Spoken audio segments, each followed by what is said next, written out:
So, as I say, my name is Phil Carr. I'm with Safety Training. We're a local company in Fareham, specialising in first aid training and vocational training, and also in the provision of first aid equipment. What I want to talk to you today is why we have the need for this training, and certainly with the equipment that we're going to talk about. So there's been a lot of events in the news recently. We start with the event in Magdeburg in Germany that happened just before Christmas. Looking at recent events in Munich, similar to a market. We also have the New Orleans attack, which all used vehicles as weapons, which caused multiple injuries. And then one thing that seems to have slipped under the radar is in London on Christmas Eve, we actually had someone non-terror related that drove a vehicle at a nightclub door because they'd had an altercation inside that evening. And who can forget Southport? Southport reminded us that there is nothing that's off limits anymore to people that want to make a statement. No one believed that a school's dance studio would be targeted by people trying to make that statement. But these are all international and certainly far-wide events. So we look at what's happened recently locally. We had the knife attack at Havant Station, where unfortunately someone did lose their life. About a week later, we had a revenge attack inside Portsmouth. And this involved a 13 and a 17-year-old minors. These injuries are caused using knives, and knife crime is a massive issue that we must wake up and realise is going on in all communities. We had the recent attack in North End in the middle of the day. Our families out, shopping, kids, young kids. Videos went viral. It's a very brutal attack. It's an element of society that we gloss over and someone say it's not happening. This is on our doorstep and it is happening now. We also had an attack on a Saturday afternoon outside a gym in Portsmouth's main shopping precinct. And then more disturbingly, we've had a threat in a school for a firearm. And then we actually had a young child who was dared to take a knife into school and resulted in school being shut down. Everyone was evacuated into the system. We've already heard from Alice from SCG about the importance of evacuation procedures and everything else there. But it just goes to show you, age is not a defining number here. But the weapons and the incidents that we are seeing certainly are. And one thing that's come across in a lot of those incidents where injuries have been caused is the statements of air, someone is saying that the amount of blood on scene is traumatic. We are seeing a massive increase in the amount of critical bleeds. And as first aiders, we are generally on that scene very, very quickly, and we need to have the ability to make that difference. So what can we do to change now? So first off is the ability to plan. You'll be hearing from Jodie about risk assessment soon. And we've also had Andy and Alice talking about situations for that. To prepare, to put things in place, to put the training in place to actually make a difference. All those combined will prevent a lot from happening. You don't want to come across as the soft target, so to speak. And then our reactions. What happens when the inevitable does happen and the attack strikes? Now, the injuries we see when these occur range from various different causes. So normally we see a lot of blunt force trauma, which is normally involving objects and collisions, weapons and everything else, causing multiple breakages in the skin. When we do see blunt force trauma injuries, critical bleeds is the biggest killer we see as a result. Knives are becoming a massive issue for us across the UK, and whenever there's a knife and someone uses it, the breakage in the skin, the chance of hitting an artery or vein are high. It's not like these people are surgeons who know exactly where to put it. They're willingly striking and slashing across people, and this causes a multitude of issues. Lacerations from blunt force trauma, when we have multiple breakages in the skin. We're also experiencing a lot of burns, depending on the devices used and everything else in these situations. Burns are a big issue for us, and that also leads on to the impaled objects from explosions and also from the shock that results from this. Shock is a killer. There's no going around it. And one of the biggest types of shock that we deal with is what we call hypovolemic, which basically means a low volume of fluids within the body. Critical bleeds, as well as stopping the bleed, we also need to treat for that shock. So how long do we have when we're talking about critical bleed? Does anyone here have any idea of how much blood we have within the human body? About 8 pints in old measures, yeah. Anywhere between about 4.5 and 5 litres in modern terms. For a critical bleed, we are potentially looking at losing over 2 litres of blood, over 40% of our body's volume very, very quickly. The time scale that we are looking at is about 3 to 4 minutes. So that's 3 to 4 minutes from the time of impact to actually losing a critical amount of blood. Once we hit that stage, we are then looking at stage 4 shock, okay, where we are then looking at aggressive resuscitation techniques being used. You are hoping at this point you have first responders and trained medics on site because they're going to have the equipment and ability needed to go past that.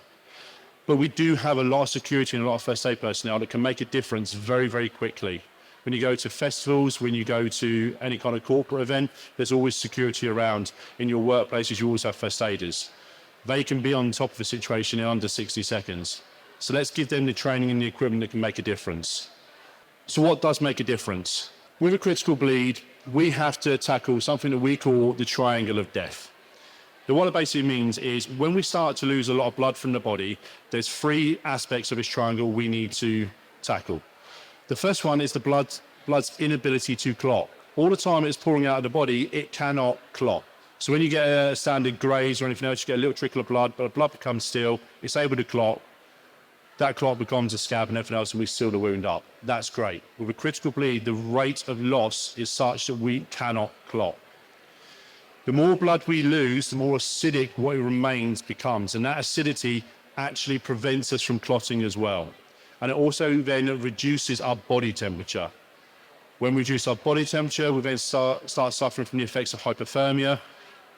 Unfortunately, cold is not our friend with clotting, so therefore the colder we become, the less likely we are to clot. That triangle, the 3 processes of making the blood clot, of preventing the acidic reaction, and of keeping the body's temperature up, is what we need to break. And there are certain things that we can do for that in terms of critical bleeds. Now, what we're going to talk about and the equipment we're going to talk about, people are scared to use. And the reason they're scared to use is everyone has seen too many Americanized dramas, too many American ambulance chasers, and they're worried that they're going to get sued and they're going to get anything, things happen to them. We do have an important piece of legislation in this country called the SARA Act, which actually means that as long as you are trained to a sufficient standard and you can show that your actions are actually in line with that training and the ethos of that training, you cannot successfully be sued in this country for your actions. And that's important. This also comes into the likes of AEDs and the fact that people don't use AEDs because they go, well, we're not trained. And if we're not trained, we might hurt someone. This act is put in place to actually mean that people can step forward and be the saviours that people need in these situations. But what about the equipment that we're actually looking at for using with critical bleeds? For standard first aid advice with critical bleeds is to apply pressure, direct pressure. So how do we define direct pressure? It's normally, first off, as we're getting ourselves and putting our protection on, is we're going to get people to put their own hands or anything else onto their own wounds. But then we're going to use our hands. Smaller wounds, you can use your fingers, but generally we're using our hands to apply pressure. Now, if anyone wants to try this, okay, just try pushing down with your hand and seeing how long you can maintain the type of pressure needed to stop an artery coming out. And then keep hold of that number. Because a critical bleed casualty would be what we call a P1, as a priority casualty, which means the ambulance would be on blues and twos the moment we called them. Response time for an ambulance in the UK on a P1 call is supposed to be 7 minutes. Hampshire at the moment is towards the top of the league, but the response time is 10 minutes. Now, when they arrive, it's going to take a few minutes for them to actually assist you. So now think back, that pressure that you're putting on, do you think you can hold that level of pressure for 10 to 12 minutes and maintain that blood loss? Okay, because you need to stop it. And the honest answer is the fact that that just doesn't cut it. In today's society, when you've got a lot going on in these incidents, no one is going to be able to do that. So what equipment can we do to bring into place to help first aiders be able to achieve that? So we at Faceti have created a first aid kit based on first aiders. Okay. And this contains certain equipment that we believe, as a first aider, we would want to deal with critical bleeds in those times. Three important pieces of equipment that are in this pack. The first is trauma dressings. Now, trauma dressings differ from your standard first aid dressings. When we're dealing with critical bleeds, okay, some of these bleeds can quite easily shoot for 15, 20 foot.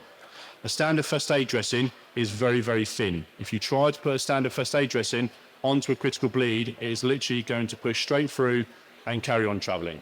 It is not going to stop it. Trauma dressings are designed for large volumes of blood. They can each hold about 500 milliliters of blood. Okay? They're also on elasticated bandages, which means that we can maintain that pressure. Okay? We can seal the wound using pressure and the trauma bandage to soak it up. And that's the first protocol that we would obviously aim to do. And then we can go on to other things. And the first other thing is wound clot. Now, wound clot is a type of product that we call a hemostat. What hemostats do is they react with the blood to actually form a blockage within the wound itself. Now, wound clot is unique in the way it works, okay, because it's a cellulose-based hemostat. What that means is that because it's cellulose-based, whatever we push inside the body will break down naturally itself over an 8 to 10 day period. So it means, should you just have a nasty bleed and you start wound clotting someone and it's not been necessary, you stop the bleed, but they haven't actually damaged an artery or vein, a surgeon will look at it and go, you know what, that's fine, stitch it up and leave it in place. And the body will break it down as it's repairing itself. Okay? Cellulose-based dressings offer us that ability. Wound clot's party trick is the fact that you don't need to push inside a wound. You can literally take it out of its pack, slap it on top like a plaster, and it can hold an arterial bleed for over 30 minutes. Certainly long enough to get that next level of response care there to make a difference. And the second product is a tourniquet. Now, there's many different types of tourniquets. The bog standard tourniquet is applied about 2 inches above a wound. It's not nice, it's not pleasant. The person is not going to be there going, thank you so much. This is like the best thing you've ever done for me. They're going to be shouting and screaming. It's not a nice thing to do. It's certainly not something that we do lightheartedly. But it would normally operate with a bar or a tightening mechanism that you can tighten round that limb, and it only works on the arms and legs, unfortunately. I did have someone ask me on the first aid course if you could put one around the neck. Unfortunately, I had to explain the ability of why that didn't work. But tourniquets on arms and legs have the ability, when we're dealing with like knife attacks and we've got multiple wounds, we can shut off all wounds at once. Okay? The one we've got, and if anyone wants to come to our stand afterwards, can actually be operated single-handedly and actually be fitted and applied in under 6 seconds. And if you don't believe that, come down to the stand and I'll show you. And in actual fact, have a go yourselves, see if you can get anywhere near that 6 seconds. And that comes me towards the end of critical bleeds. It's a very complex subject. There's a lot more to go on. And if anyone wants to come and talk in more detail, I'm down at the end on the left-hand row, left-hand from me up here. And we have some kit on the side that we'd love to talk to everyone about. This is something that unfortunately we need to bring into play now. With the knife attacks, with the terror attacks happening, with workplace accidents, we need to start making a difference. And that comes by making sure that your training has critical bleed covered in it, and that you have the equipment to make a difference for your first aiders when that happens. Thank you very much for listening to me. If you have any questions, you can ask them now, or if not, come and see me on the stand if you don't want to shout them out. Or I'll be up here for a Q&A session later on this afternoon.